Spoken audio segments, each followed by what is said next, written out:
A special acknowledgement to our chairperson of the day, Ms. Batino Gugu Haralu. She's a friend of mine, and she's one individual whom I can always be myself when I'm in front of her. I can always, show my another side to the world when I'm with. Thank you so much, Gugu, once again. I also want to extend my respect to Reverend Dr. Father Joel and Sir Ahoto, Dr. Ahoto Andrew, Madam Kopele, Mr. N. Achiba, and Dr. Simpson. I extend my gratitude and my respect to you all. Our State Commissioner for Persons with Disability, Madam Jatino Lakro, couldn't be here today because of a pre-scheduled commitment in Kohima. But she has asked me to convey her greetings and thank everyone present for this your participation in this important workshop. Learning disability affects millions of people worldwide, presenting unique challenges in education, employment, and daily life. In India, the magnitude of the problem as well as the prevalence having not been fully understood. The prevalence in the country varies from 6% to 16.9% and even more across various studies. Here in Nagaland, as in many other areas, we have no data available on learning disability. However, as per observation made by the doctors, the incidence of specific learning disability in children is high and increasing in our state as well. But despite of the prevalence, misconception and a lack of awareness persist, often leading to the inadequate support and missed opportunity for those affected. The Office of the State Commissioner for Persons with Disability is very happy to be partnering with the Libya Center of Mental Wellbeing, Livingstone Foundation Society, and Greece Women Welfare Association in organizing this workshop.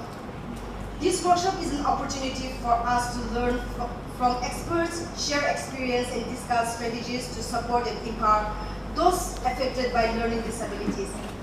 The hope is that by collaborating and sharing our knowledge, we can create more inclusive environment in education, workplace, and communities.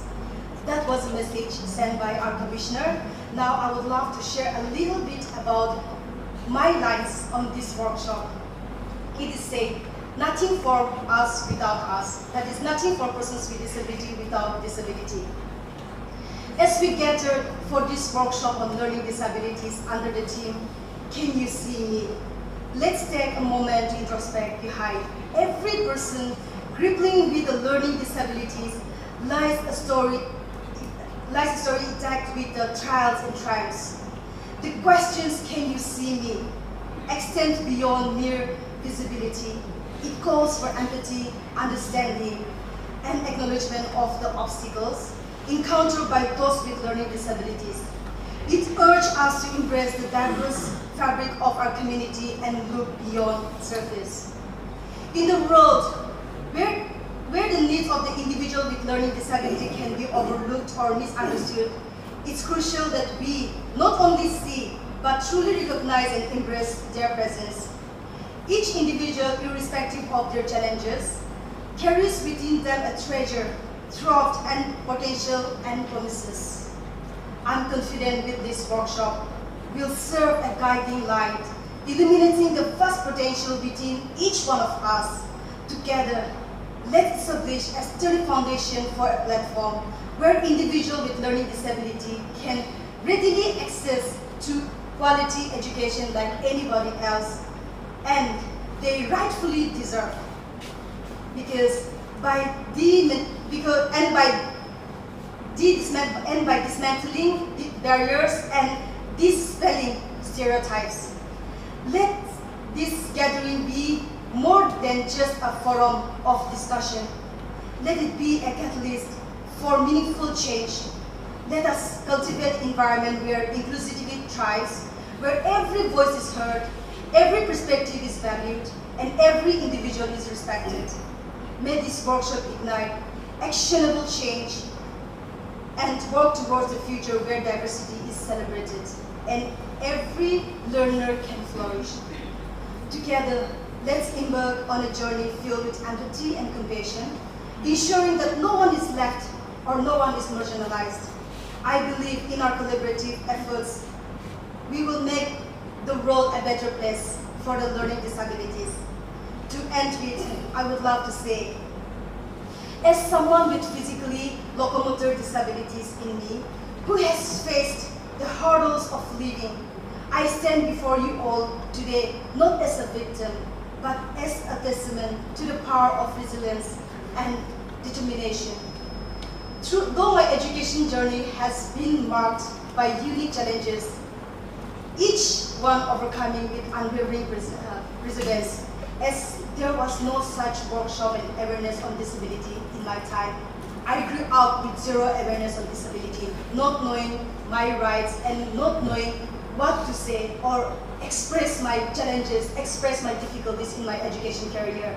That's how I grew up with numbers and in fact countless punishment that I have gone through in my education career. But I'm looking forward. We as a persons with disability, which are visible to everybody, we have faced those challenges. Now let's think about learning disabilities, which are invisible. We think they are not disabled, but they are going a lot more than us with a physical disability, which is visible. So let's work together. Let's work together and make a world better place for the learning disabilities. Thank you all. Thinking that marks and grades have become synonymous. Every school is only running after grades and marks and grades to see which child will be the best 99 upon 99 or 100 upon 100. Why are we running after marks and grades? Have the child become a human? Has the child become understand and conceptualization? I think that is where we have to hunt for, instead of only running after marks.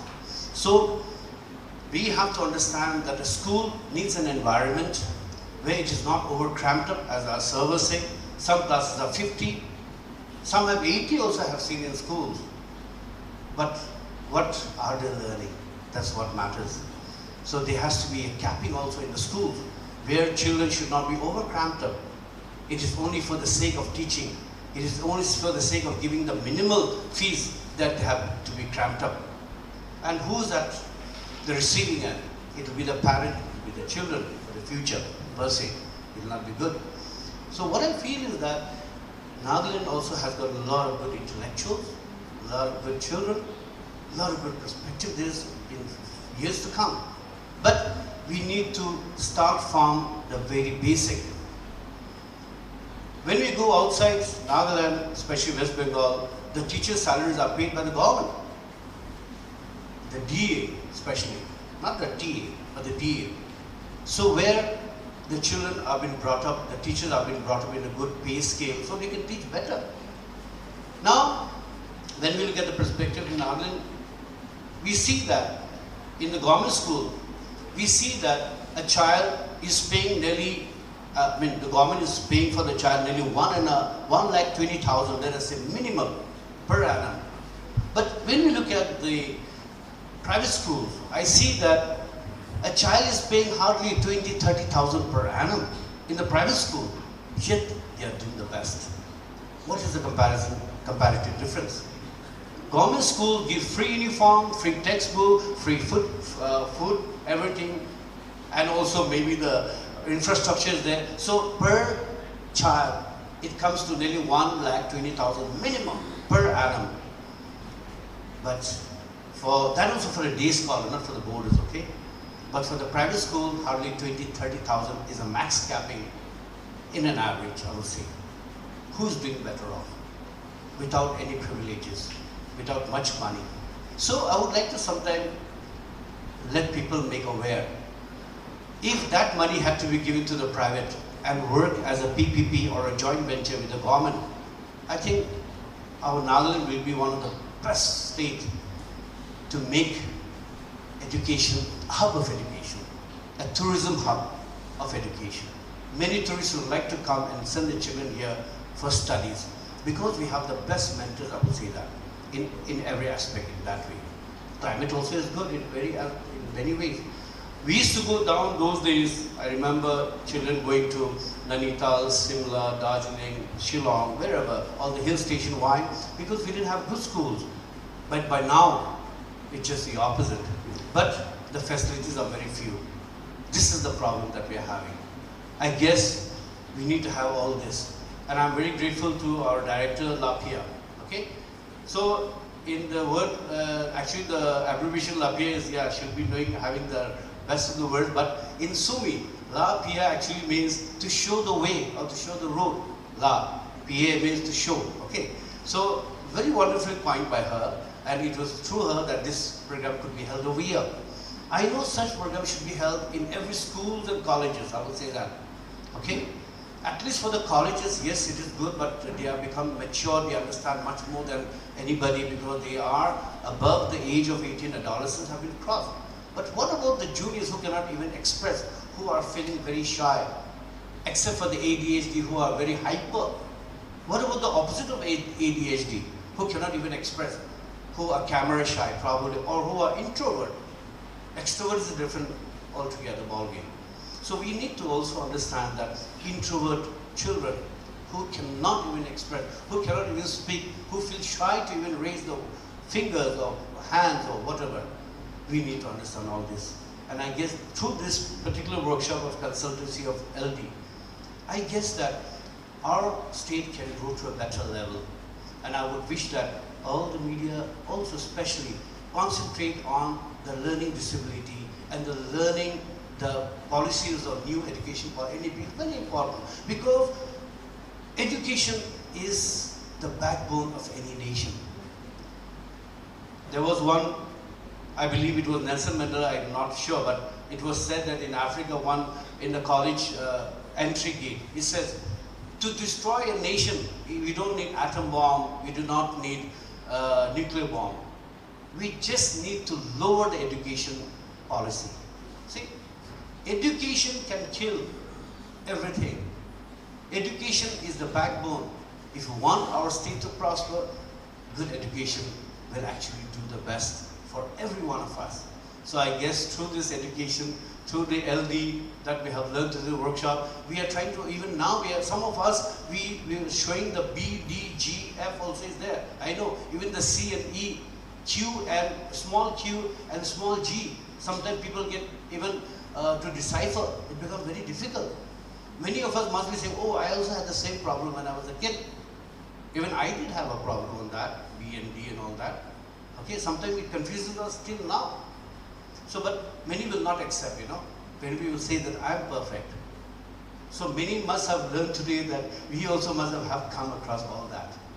But all are not perfect, I will say that. We need to learn, and learning is from womb to the tomb. I guess every day is a learning for us, and this learning should not be a selfish learning.